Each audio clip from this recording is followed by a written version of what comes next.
Hola, bon dia. Avui fem la lliçó 163, que és una bomba de lliçó per mi, que diu: la mort no existeix, el fill de Déu és lliure. La mort és un pensament que adopta moltes formes, les quals molt sovint no reconeixem. La mort pot manifestar-se en forma de tristesa, de por, d'ansietat o dubte, en forma d'ira, falta de fe i de desconfiança, de preocupació pel cos, d'enveja, així com en totes aquelles formes en les que el desig de ser com no ets, pugui venir a temptar-te. Tots aquests pensaments no són sinó reflexes de la veneració que se li rendeix a la mort com salvadora i portadora de la lliberació. Primer que comença dient és que la mort és un pensament que adopta moltes formes, que molt sovint no reconeixem que siguin mort, però sempre que ens sentim tristos o amb ansietat o dubte, recordeu la lliçó d'ahir que era «Soc tal i com Déu em va crear»? I com em va crear Déu? A imatge i semblança seva. Em va crear perfecte, innocent, totpoderós, lliure, ple de vida. Semblaria que la mort és el contrari. Per tant, la mort és un pensament al que hem donat una veneració excessiva. Li hem donat tot el valor. I potser ens l'hauríem de començar a qüestionar. Però vull acabar de llegir, després veurem què diu el Kenneth.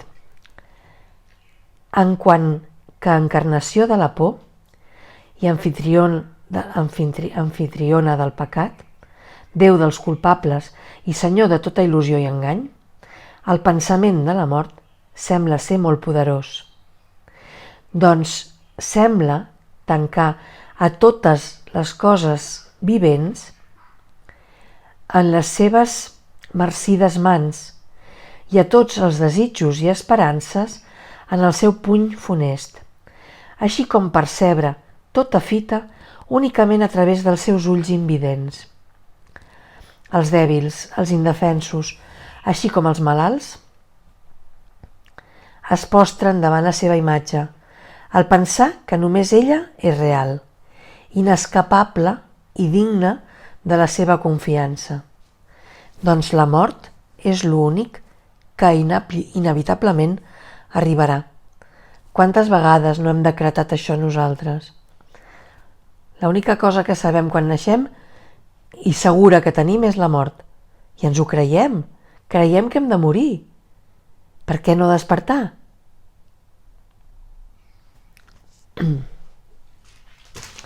Totes les coses, excepte la mort, semblen ser incertes i perdre's massa aviat independentment de qual difícil hagi estat adquirir-les. Cap d'ella sembla oferir-nos seguretat respecte a allò que ens ha d'oferir i som propenses a defraudar les esperances que un cop ens van fer tenir i a deixar rere seu un mal sabor de boca en lloc d'aspiracions i somnis. Però amb la mort es pot comptar. Doncs vindrà amb passos ferms quan hagi arribat la seva hora. Això és el que creiem fermament.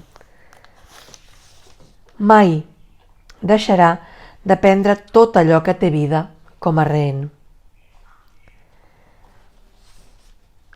Et postraries, t'estiraries davant d'ídols com aquest?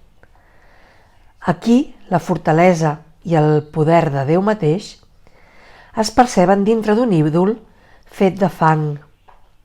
Aquí es proclama que l'oposat a Déu és senyor de tota la creació. Més forta que la voluntat de Déu per la vida, o que la infinitud de l'amor i la perfecta i immutable constància del cel. Aquí, per fi, amb la mort, derrotem la voluntat del Pare i del Fill. La voluntat del Pare és vida eterna. Què diu el Déu que és vida eterna. Doncs nosaltres,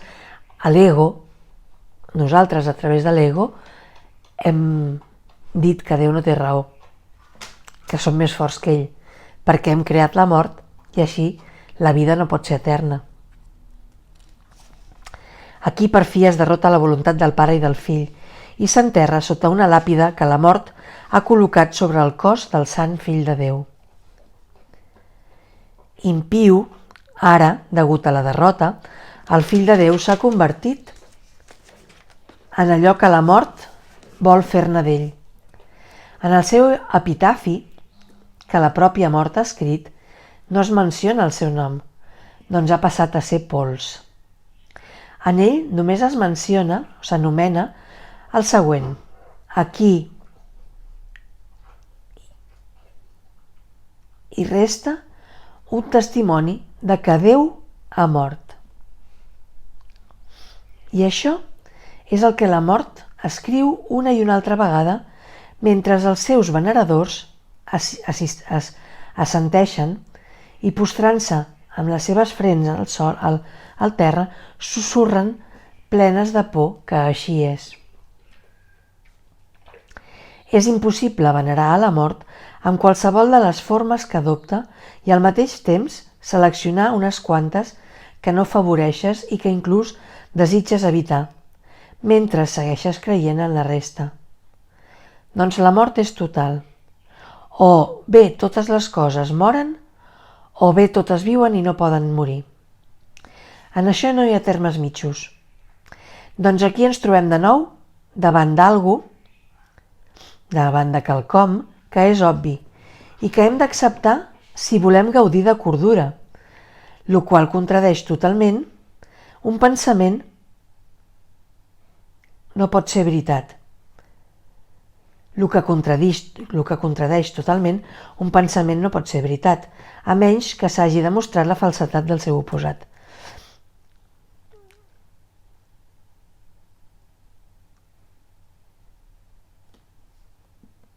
És a dir, si trobem alguna que contradiu un pensament, no pot ser veritat, a menys que s'hagi demostrat la falsedat del seu oposat. La idea de que Déu ha mort és algú tan descabellat que inclús als dements els hi resulta difícil creure-ho. Doncs implica que Déu va estar viu una vegada i que d'alguna manera va morir, aparentment assassinat, per aquells que no volien que sobrevisqués. Al ser la voluntat d'aquests, aquesta és la bogeria que creiem, al ser la voluntat d'aquests més forta, va poder vèncer a la seva, a la de Déu, i d'aquesta manera la vida eterna va sucumbir davant la mort i al morir el pare va morir també el seu fill. Pot ser que els que veneren la mort tinguin por. Malgrat tot, poden ser realment temibles aquests pensaments? Si s'adonessin de que això és el que creuen, s'alliberarien d'immediat. Això és el que tu els hi mostraràs avui. La mort no existeix i renunciarem a ella en totes les seves formes, per la salvació d'ells, així com per la nostra. Déu no va crear la mort, igual que no va crear aquest món. Qualsevol forma que adopti, per tant, ha de ser una il·lusió. Aquesta és la postura que avui adoptarem i se'ns concedeix poder mirar més enllà de la mort i veure la vida que es troba més enllà. Ara, si voleu, hi ha una petita meditació que us convido a tancar els ulls, si podeu, i la farem serenament. Només deixa-t'ho caure en el teu interior, obre el cor i deixa que caigui. Pare nostre, beneeix avui els nostres ulls. Som els teus emissaris i desitgem veure el reflex del teu amor en totes les coses. Vivim i ens movem únicament amb tu. no estem separats de la teva vida eterna.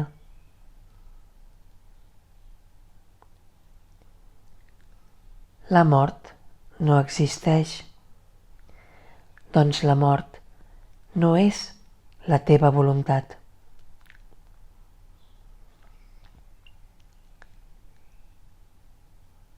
I habitem allà on tu ens vas ubicar, en la vida que compartim amb tu i amb tota cosa vivent, per ser com tu i part de tu per sempre.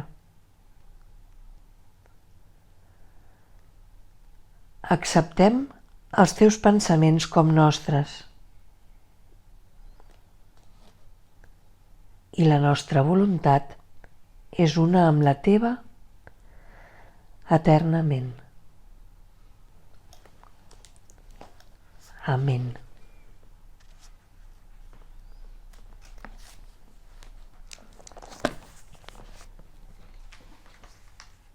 Podeu fer una respiració profunda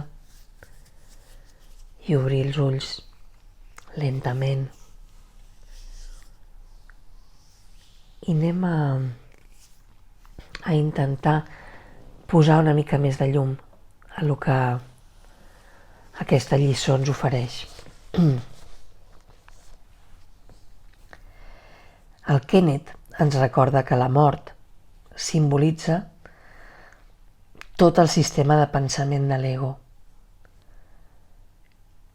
De fet, la mort és el somni central d'on surten totes les il·lusions.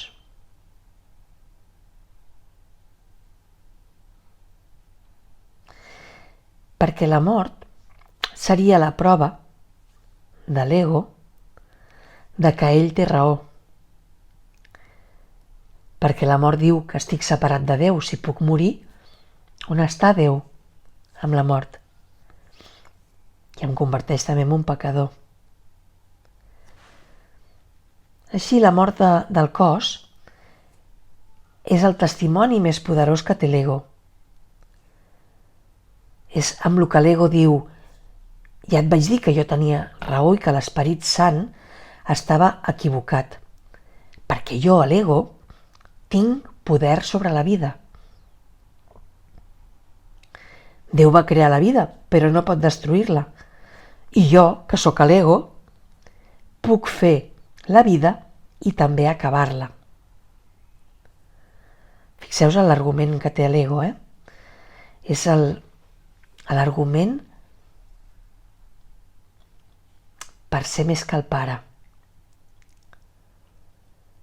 La mort, llavors, es converteix en l'argument més convincent que té l'ego, de que el sistema de pensament de l'ego de separació és veritat i que el sistema de pensament de l'Esperit Sant de l'expiació és una mentida.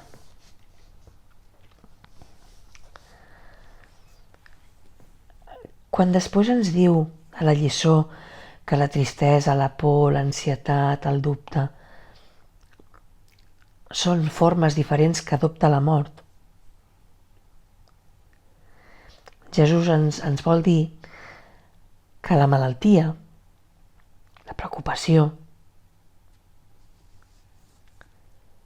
qualsevol cosa d'aquestes reflecteix la teva creença en aquest sistema de pensament de pecat, culpa. Llavors, la malaltia no és sinó una forma de mort lleu, una forma de venjança que tenim contra Déu.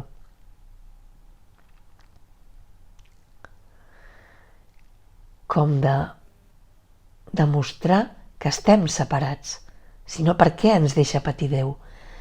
És un somni de bogeria,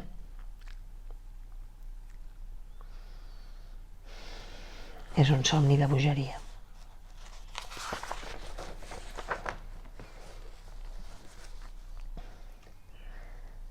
Clar, com us deia, qui no ha dit alguna vegada no hi ha res segur en aquest món excepte la mort. I és una manera de provar que l'ego té raó i que Déu està equivocat. que nosaltres tenim raó quan estem identificats amb l'ego i Jesús està equivocat. La mort significa que el cos ha viscut allò que també fa real el pensament de separació.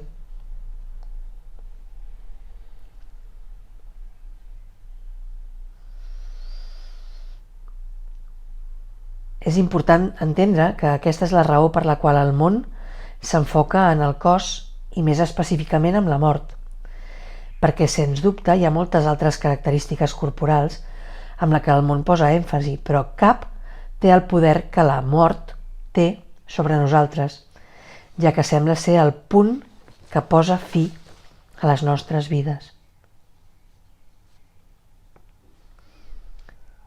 La ment no es veu afectada pel naixement en un cos i el seu aparent final amb la mort física.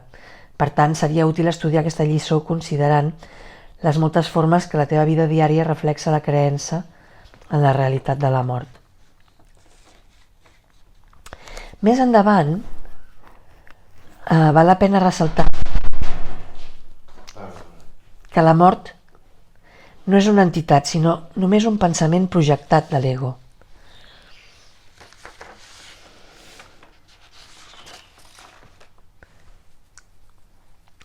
I quan diu que n'hem fet un ídol pot definir-se com una rèplica física o un substitut de Déu.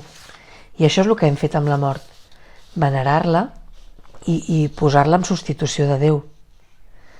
Què ens estaria dient? La mort ens estaria dient que l'amor no dura, que el cel no és perfecte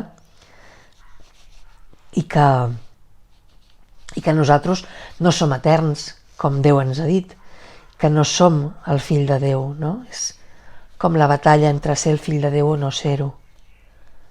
Tot això és el que vam creure, no? Hi ha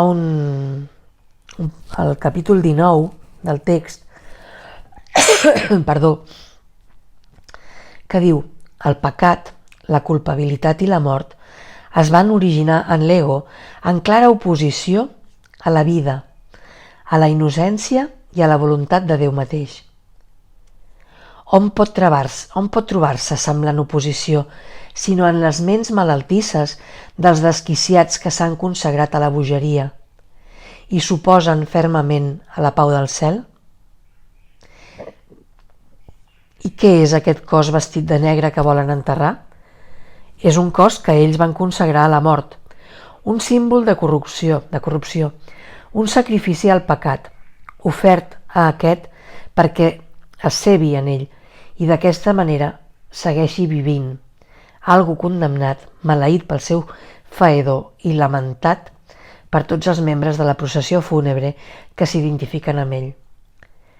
L'arrogància del pecat, l'orgull de la culpa, el sepulcre de la separació són tots part de la teva consagració a la mort, el qual encara no has reconegut.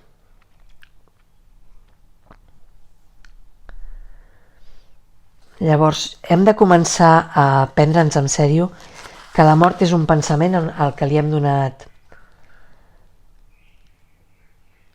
donat cabuda a la nostra ment. Per cert, diu més endavant el Kenneth, si la vida és veritat, la mort ha de ser falsa en totes les seves formes.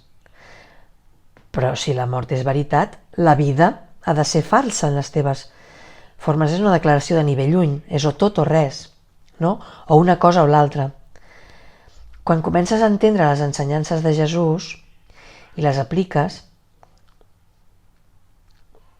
i comences a veure que si Déu és real, res d'aquí és real.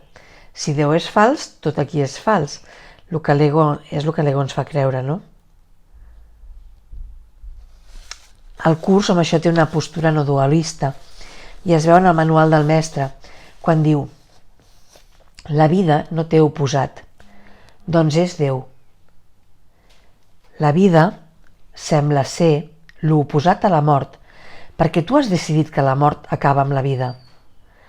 Perdona el món i comprendràs que res que Déu va crear pot tenir fi i que res que ell no hagi creat és real. Amb aquesta frase tenim resumit tot el que diu el curs. Amb aquesta frase se li dona a les nostres pràctiques a l'únic objectiu que tenen. I amb aquesta frase es descriu el programa d'estudis de l'Esperit Sant exactament tal i com és. Això està en el manual del mestre al capítol 20. Per tant, avui us convido a repetir-vos per activa i per passiva que la mort no existeix, que el Fill de Déu és lliure i que seguim sent tal i com Déu ens va crear, que és el que vam veure ahir, no? Per tant, la vida no pot coexistir amb la mort. La vida no té oposats. Jo això m'ho gravo, La vida no té oposats. La mort no existeix. I això és el que ens fa lliures. No creure que estem empresonats perquè una malaltia ens pot matar. Estem donant encara més realitat al cos.